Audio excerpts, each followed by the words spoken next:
Halo Sobat Lentera, senang sekali saya Riki Kurniawan bisa kembali hadir menyapa Anda di Suara Rakyat, Suara Perubahan, yang mana hari ini kita akan membahas mengenai DPRD Kota Surabaya yang memastikan dan juga menyoroti SPMB di Kota Surabaya bisa berjalan dengan lancar, karena memang pemerintah Kota Surabaya telah membuka sistem penerimaan murid baru atau SPMB untuk tahun ajaran 2025-2026 untuk SD ataupun SMP. Dan diharapkan pemerintah Kota Surabaya bisa mengakomodir seluruh kebutuhan calon murid baru ini. Dan kali ini DPRD Kota Surabaya melalui Komisi D akan menyoroti persiapan dan juga pelaksanaannya agar transparan, adil, dan juga berkeadilan sosial. Dan kali ini saya sudah bersama dengan anggota Komisi D DPRD Kota Surabaya, Dr. Michael Leksodimulyo, MBA, MKes. Halo dokter, Assalamualaikum. Waalaikumsalam Mas Riki, apa kabar? Sehat dokter? Alhamdulillah. Sekarang ini sekali. soalnya banyak yang kena flu. Betul. Lah flu diidentikan sama COVID, nggak sama. Orang flu tidak harus COVID, tetapi orang COVID punya gejala yang sama seperti flu. Betul. Intinya harus menjaga kesehatan dokter ya. Ini terutama untuk orang tua murid, wali murid gitu kan, di bulan Juni seperti ini rasanya harus menjaga kesehatan karena bulan-bulannya orang tua pusing ini dokter. Betul. Untuk menyekolahkan anaknya. Ini SPMB 2025-2026 sudah dibuka oleh pemerintah Kota Surabaya dokter. Sejauh ini evaluasi awal dari SPMB seperti apa dokter? Ya ini persiapan demi persiapan dan saya lihat tadi juga ada uji coba dulu. Mereka uji coba pendaftaran dan sepertinya tidak ada kendala sih. Jadi kalau mereka ada kendala di Dinas Pendidikan Kota Surabaya itu mendirikan posko. Jadi kalau kita yang di Surabaya untuk kota kan SD sama SMP. Jadi di sana ada posko khusus untuk konsultasi untuk pendaftaran SD dan SMP. Itu dibuka pukul 8 sampai pukul 3 sore di Dinas Pendidikan Kota Surabaya. Berarti orang tua bisa berkonsultasi, intinya di sana begitu dokter? Iya, bisa berkonsultasi bila ada yang tidak mengerti, baik yang gaptek atau tidak mengerti mengenai digitalisasi untuk pendaftaran, bisa menanyakan di sana dan nanti dilatih kok. Tadi saya juga ikut tuh pelatihannya. Jadi diklik ini ya ibu-ibu, kemudian dibuka ke layarnya, kemudian setelah itu diklik ini sehingga mereka tertuntun seperti itu. Ada lagi yang mengenai data-datanya yang kurang lengkap dan lain sebagainya itu dituntun juga di sana. Jadi itu bagus ya, saya rasa bagus, tetapi perlu disosialisasikan. Jadi harusnya yang bagus kayak gitu kan rame gitu ya. Ini kok aja sepi. Jadi kalau sepi itu kan artinya loh, ini sosialisasinya yang berhasil atau orang-orang Surabaya ini udah canggih-canggih semua sehingga digitalisasinya udah paham dan mereka udah tidak gaptek gitu ya. Tapi saya sih berpikir tidak semua orang jauh-jauh bisa datang ke tempat sana. Karena mikirin bemonya aja, datang ke tempat dinas pendidikan aja sudah mahal. Betul. Jadi saya berpikir mungkin bukan hanya dipusatkan di satu tempat di dinas pendidikan aja. Mungkin ada Surabaya Barat di mana, Surabaya Timur, Surabaya Selatan. Jadi bisa merata gitu ya. Tetapi ini sekali lagi berhubungan dengan biaya juga gitu. Jadi ini sangat membantu. Saya senang gitu. Tapi mungkin juga yang tidak mampu itu mereka transportasinya juga berat untuk sampai ke Dinas Pendidikan Kota Surabaya. Berarti artinya sejauh ini sosialisasi yang sudah diberikan oleh pemerintah Kota Surabaya terkait dengan SPMB ini sudah bagus, tapi belum rata begitu dokter?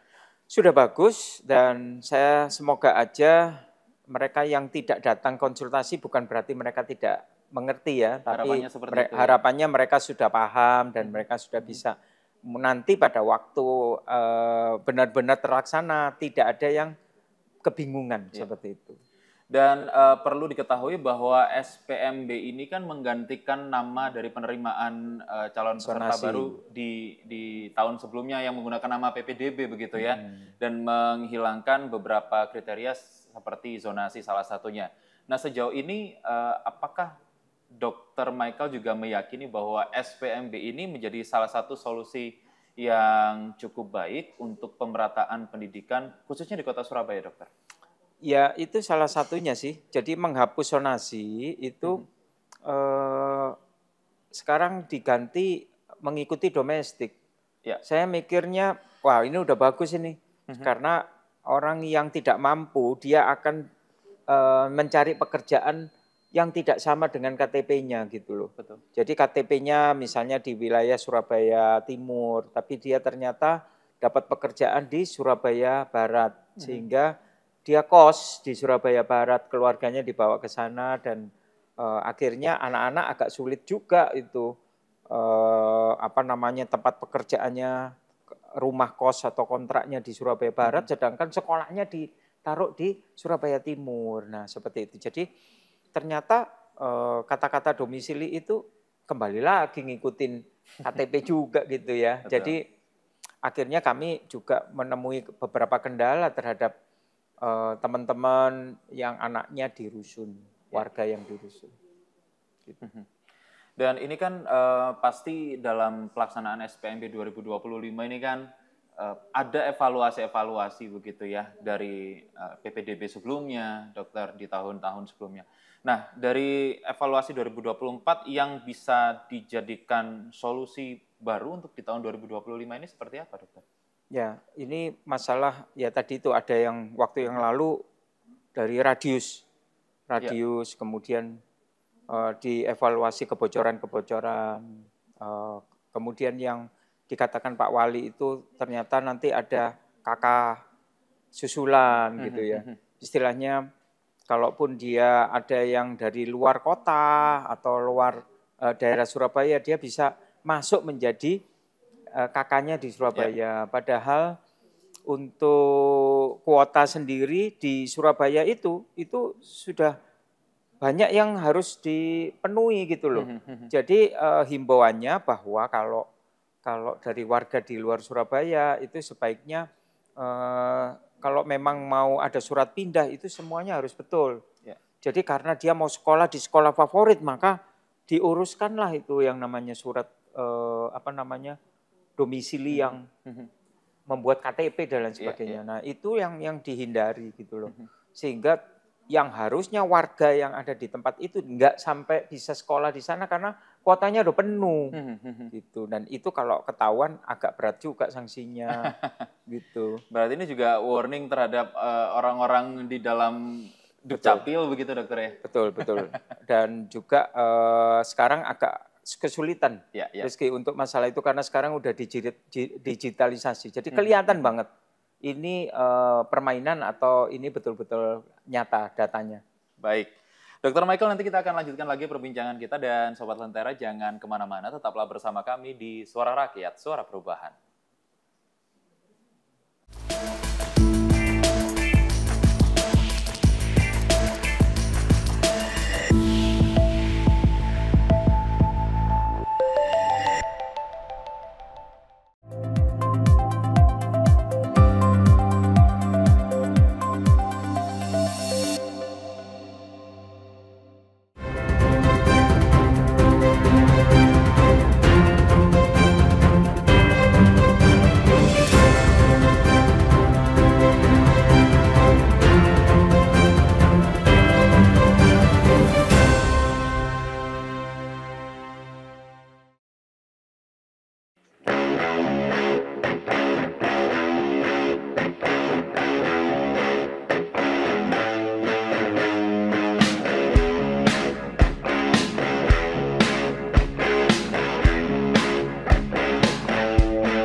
Sobat Lentera, terima kasih Anda masih bersama kami di Suara Rakyat, Suara Perubahan. Masih bersama dengan saya, Dr. Michael Laksodimulyo. Dokter, kita lanjutkan lagi perbincangan kita mengenai SPMB 2025-2026. Nah, ini sudah akan berjalan, Dokter, dalam beberapa waktu ke depan. Sejauh ini, apa yang akan dilakukan oleh rekan-rekan dari Komisi D DPRD Kota Surabaya, Dokter, untuk memastikan bahwa nanti SPMB 2025-2026 ini benar-benar sesuai dengan visi besarnya, yaitu adalah pemerataan pendidikan untuk warga Kota Surabaya, Dokter. Ya, kalau sistem pendaftaran dan lain untuk seleksi anak-anak ini, saya rasa udah baik, lebih baik daripada yang sebelumnya, program sebelumnya. Program digitalisasi juga lebih disempurnakan. Tetapi yang saya berpikir ada banyak anak-anak yang tidak bisa sekolah karena ada ketidaksamaan data yang lama, yaitu KTP dengan domisilinya. Saya contohkan seperti kasus anak-anak di kampung 1001 Malam. Mereka dipindahkan ke Rusun Nawa di Sumurwelut, ya, di Surabaya Barat, masuk ke sana lagi. Dan itu sangat jauh dari tempat aslinya. Dan mereka waktu pengurusan, mereka tidak bisa mengurus KTP di Rusunawa. Karena apa? Saya baru dijelaskan bahwa rusun itu ada dua, Dok. Yang satu itu Rusunawa, rusun yang nyewa, dengan rusunami. Nah, kalau yang rusunami itu sudah tinggal tetap. Milik sendiri gitu ya. Nah, kalau yang satu ini Rusunawa. Nah, menurut aturan, kalau Rusunawa itu tidak bisa dibuatkan KTP karena apa? Namanya sewa, Mas. Jadi sama seperti tempat kos, dia bisa berganti-ganti orang yang sewa. Kalau dia tidak bisa membayar uang sewa, ganti orang lagi. Terus bagaimana dengan KTP-nya? Nah, itulah yang kebijakannya akhirnya membuat confuse, membuat kita bingung ini. Anak-anak ini sekarang udah terkumpul cukup banyak yang nggak bisa sekolah kalau memang seperti itu. Karena Rusunawa itu penduduknya banyak yang bekerja di sekitaran itu sebagai tukang pembersih jalan, pembersih selokan, mereka ada bekerja di sekitar sana. Dan kalau mereka disuruh ikut di tempat asalnya, KTP asal, itu jauh sekali, perjalanannya hampir 2 jam. Kalau naik bemo, karena itu di ujung sekali Gunung Sari terus lagi, sedangkan itu di daerah dekatnya Pasar Turi. Pucuk ke pucuk. Pucuk ke pucuk, kasihan. Dan itu kalau anak itu bisa berangkat sendiri. Nah, sekarang tadi pagi saya ngantarkan sekitar 8 orang ibu-ibu. Ada yang satu ibu itu punya 3 anak, yang satu TK, yang satu SD, yang satu SMP. Ya toh? Yang TK, mereka TK-nya di dekat sana, betul itu. Tapi yang SD dan SMP harus ke tempat yang sesuai KTP, ikut aturan yang sekarang. Akhirnya mereka itu tidak bisa sekolah. Kenapa? Siapa yang ngantar? Ibunya kan tukang sapu di sebelah sana, di tempat Sumurwelut. Sedangkan anaknya harus diantar ke tempat asli yang kurang lebih sekitar 2 jam. Akhirnya diputuskan, waduh, susah ini anakku, mending nggak usah sekolah aja, memang nasibnya. Bukan begitu ceritanya. Ini yang kita perlu adalah kebijakan. Dan akhirnya saya bermohon untuk mendapatkan kebijakan karena betul-betul orang tersebut bukan menipu atau mengaburkan data, tetapi benar-benar karena posisi aturan di rusun tidak boleh pakai KTP dengan alamat di sana, akhirnya anak-anak ini pakai alamat yang sebelumnya yang jauh sekali. Dan ini sudah diusahakan oleh Kepala Dinas Pendidikan Kota Surabaya, bahkan pimpinan kepala bagiannya juga sudah membantu. Pak Sofian, Ibu yang khusus untuk SD, itu Ibu Muna, yang sudah membantu kami untuk tadi hearingnya bersama Pak Sofian tadi, untuk mendapatkan solusi yang terbaik. Dan ini yang membuat saya agak lega karena ini perlu kebijakan, pengawalan seperti ini. Betul, dan sepertinya kan memang masalah zonasi ini menjadi masalah klasik, Dokter ya, sejak PPDB berbasis zonasi dan sekarang berganti dengan domisili. Namun akar permasalahannya masih tetap hampir sama begitu dokter. Nah, menurut dokter Michael sendiri sebenarnya idealnya sekolah dengan basis zonasi itu harusnya sistemnya seperti apa dokter? Ya ada radiusnya berapa kilometer dari rumah, sehingga anak-anak ini tidak jauh transportasinya dari rumah ke sekolah. Dan saya belajar juga dari sistemnya di Singapura ataupun di negara China, di mana anak-anak ini bisa jalan kaki atau naik sepeda. Ya. Karena apa? Ya karena zonasi ini. Betul. Gitu. Jadi saya juga ingin mengusulkan ya kepada pemerintah Kota Surabaya, anak-anak ini janganlah mereka diantar naik mobil. Karena kan udah deket. Jadi anak-anak ini supaya bisa diajarkan untuk bisa jalan kaki. Karena apa? Dekat loh dari rumahnya ke sekolah ataupun mereka naik sepeda. Itu jauh lebih sehat dan bisa memperkuat fisiknya mereka. Ya. Nah, kemudian yang kedua, mereka juga lebih dekat dengan sekolahnya. Nah, yang terjadi adalah bagaimana memperoleh sekolah favorit. Nah, sekarang ini di Surabaya itu akan menciptakan kalau bisa semua sekolah itu favorit gitu ya. Jadi pemerataan di dalam kualitas sekolah negeri khususnya itu menjadi rata. Sehingga tidak ada pembedaan, oh ini adalah sekolah favorit, yang ini tidak favorit, yang ini yang jelek dan lain sebagainya. Inilah yang dilakukan dari Dinas Pendidikan Kota Surabaya. Sehingga semua sekolah SD atau SMP di Surabaya semuanya the best. Begitu. Jadi warga nggak usah bingung lah, nggak usah milih karena begitu masuk sekolah negeri, semua udah ada jaminan dari Dinas Pendidikan Kota Surabaya bahwa gurunya, kurikulumnya, programnya semua sesuai dengan aturan pemerintah. Dan sudah pasti menjadi sekolah favorit. Intinya yang dikejar di Surabaya kan begitu dokter ya. Nanti kita akan sambung lagi dokter perbincangan kita. Dan jangan kemana-mana Sobat Lentera, tetaplah bersama kami di Suara Rakyat, Suara Perubahan.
Anda masih bersama kami di Suara Rakyat, Suara Perubahan. Masih bersama dengan saya, Dr. Michael Lekso Dimulyo. Dokter, kita sambung lagi perbincangan kita mengenai SPMB 2025, Dokter.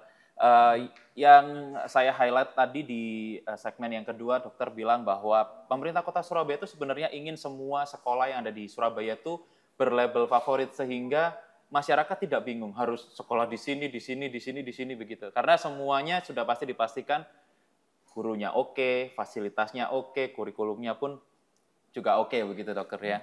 Tapi lebih dari itu masyarakat itu sebenarnya ingin, Dokter, semua pendidikan itu rata dari segi prestasi siswa, dari segi anak-anak yang kurang mampu bisa sekolah dengan baik. Nah, sejauh ini apa yang sudah atau yang akan dilakukan ke depan oleh rekan-rekan komisi di DPRD Kota Surabaya untuk memastikan bahwa siswa kurang mampu, siswa berprestasi bisa sekolah di tempat yang mungkin mereka inginkan juga, Dokter? Jadi sekarang ini lebih digalakkan kita fokus ke anak-anak itu kalau bisa jadilah anak-anak berprestasi.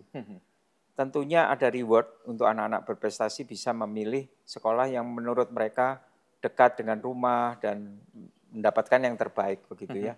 Dan fokusnya mereka harus the best di kelas, the best di sekolah sehingga mereka bisa memberikan sesuatu yang berbeda daripada anak-anak yang lain.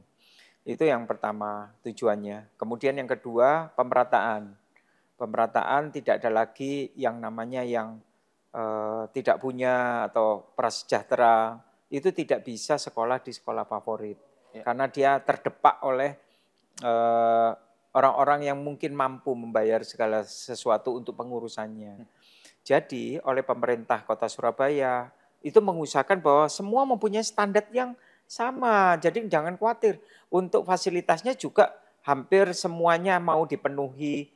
Fasilitas apa yang kurang, kemudian pembenahan ruangan-ruangan yang perlu dibenahi. Jadi itu yang penting sekali diberikan di sana. Nah, kemudian untuk anak-anak yang kurang mampu, jangan khawatir. Karena dari pemerintah pusat itu sekarang sudah ada yang namanya sekolah rakyat. Nah, sekolah rakyat ini kan dipakai untuk apa? Tidak ada seorang anak pun yang tidak bersekolah. Tidak ada lagi yang namanya buta huruf.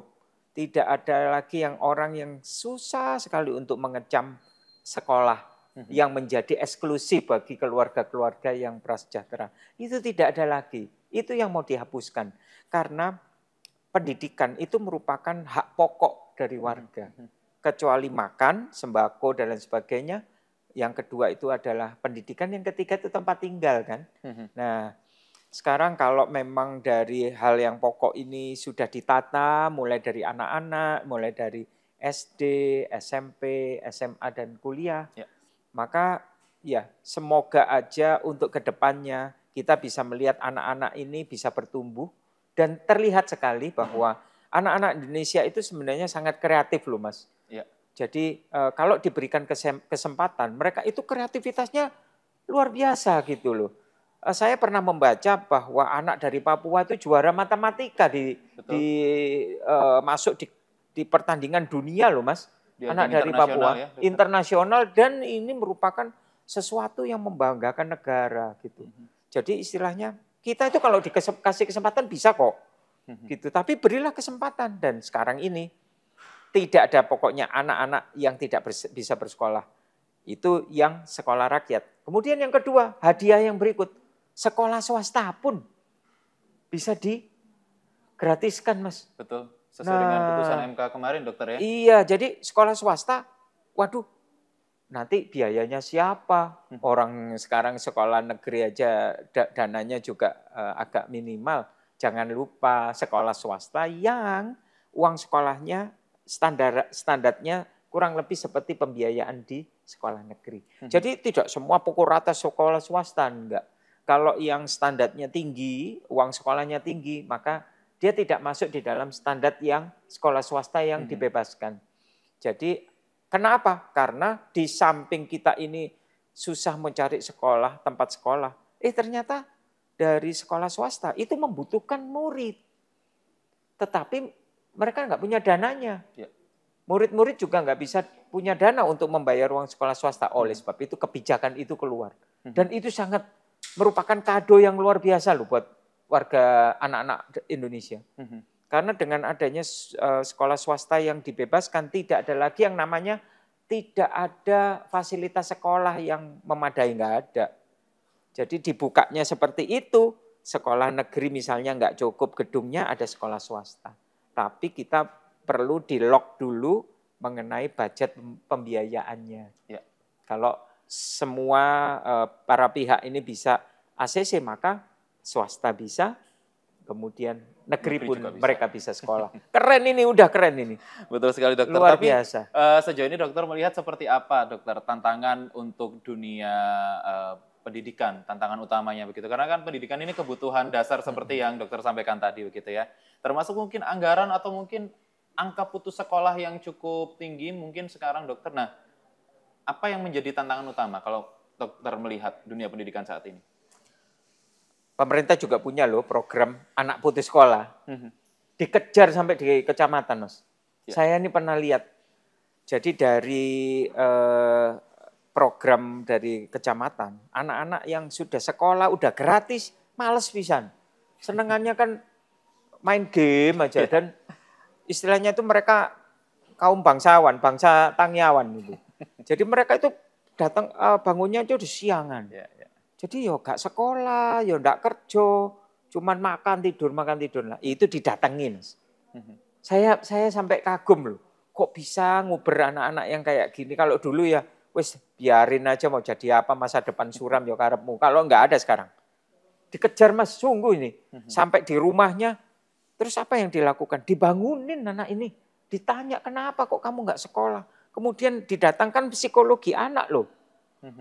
Ini benar-benar kami ini melihat program-program di mana pemerintah pun memikirkan anak sudah disekolahkan gratis, tapi masih malas. Dia lari, bolos, dan akhirnya sudah tidak sekolah sekian lama. Dibikinkan yang namanya paket, Mas. Jadi dibimbing, dikasih les khusus, dan dikejar paketkan. Jadi istilahnya nggak ada yang besok itu anak-anak ini, SD gak lulus. Gitu. Lulus mek TK tok, SD nggak lulus itu nggak ada, Mas. Ya. Jadi sedikit-dikitnya program ini serius sampai sekolah SMP, SMA itu mereka harus clear. Ya. Itu anak Indonesia zaman depan nanti. Wah, luar biasa sekali. Keren. Ini keren. Saya seneng kok melihat program pemerintah yang begitu memperhatikan anak-anak Indonesia masa depan. Menyongsong Indonesia Emas 2045, yes, dokter ya. Betul. Dokter, terakhir mungkin ada saran untuk pemerintah Kota Surabaya ataupun untuk wali murid yang sekarang mungkin sedang pusing dokter untuk menghadapi SPMB 2025. Monggo silakan diberikan himbauan dokter. Ya, ibu-ibu nggak usah pusing ya. Bapak-bapak, ibu-ibu juga nggak usah pusing karena sekarang ini pemerintah itu konsen kepada sekolahnya anak-anak. Tidak ada anak-anak yang tidak sekolah, tidak ada anak-anak yang menemui kesulitan. Kalaupun kita sudah berusaha untuk pendaftaran, uji coba dan lain sebagainya, menemui pendaftaran, maka saya membuka satu nomor pengaduan. Saya mau untuk diganggu Ibu, Bapak, demi untuk warga Surabaya. Nomornya adalah 0815 10 6 7 8 9 10. Nah, dari situ kita akan, Ibu WA aja, anak saya nama siapa, usia, dia sekarang sekolah ini mau menuju ke sekolah mana. Apa yang menjadi kesulitannya? Kami akan bicarakan ini di Komisi D DPRD Surabaya. Segera, jangan ditunda. Kalau WA kan Ibu nggak perlu sungkan. Jadi anak ini menemuin kendala, masa depan anak-anak ini nomor 1. Ya, kita punya rezeki di pekerjaan kita, tetapi kalau anak-anak tidak sekolah, itu kita tidak berhasil di dalam hidup kita. Jadi sekali lagi warga Surabaya tidak ada satu anak pun yang tidak sekolah, karena negara sangat mencintai anak-anak Indonesia, dan di saat menyongsong Indonesia Emas, mereka dicetak, tidak ada lagi yang tidak bisa sekolah karena tidak ada biayanya. Karena ada sekolah rakyat, ada sekolah swasta yang digratiskan, dan ada sekolah yang dekat dengan rumah kita yang bisa menjadi tempat anak-anak ini bersekolah. Sehingga Bapak Ibu tidak usah khawatir, aduh anak saya naik bis atau naik kendaraan umum, apakah mereka terjamin keselamatannya? Ini sudah sangat dekat Ibu, Bapak. Bisa naik sepeda, bisa jalan kaki karena dekat. Dan itu bisa membuat Bapak Ibu bisa bekerja dengan tenang. Dan sekali lagi, sukseskan program Dinas Pendidikan Kota Surabaya. Karena apa? Karena dinas ini sudah cukup banyak memberikan fasilitas. Konsultasi jam 8 sampai pukul 3 sore, sampai nanti pendaftaran ini berlangsung. Bahkan kalau Bapak Ibu tidak mengerti mengenai bagaimana cara mendaftarnya, itu nanti dituntun. Datangnya di mana? Yang saya tahu di kantor Dinas Pendidikan Kota Surabaya. Nanti bisa dilihat di mana tempatnya, Jalan Jagir, nomor berapa nanti bisa dilihat sendiri. Jadi sekali lagi, yuk kita pakai apapun program pemerintah, itu yang terbaik untuk warga Surabaya. Surabaya tetap menjadi Surabaya yang sayang anak, dan biarlah anak-anak Surabaya menjadi seseorang yang menjadi pewaris yang memajukan kota kita yang tercinta. Begitu Mas Rizky. Terima kasih Dr. Michael Leksodi Mulya, MBA MKes, Komisi D DPRD Kota Surabaya. Kita berharap bahwa mimpi besar pendidikan adalah pemerataan untuk semua, begitu dokter ya. Iya, iya. Sekali lagi terima kasih dokter, dan terima kasih juga untuk Sobat Lentera yang sudah menyaksikan Suara Rakyat, Suara Perubahan. Saya Riki Kurniawan, pamit undur diri. Sampai jumpa.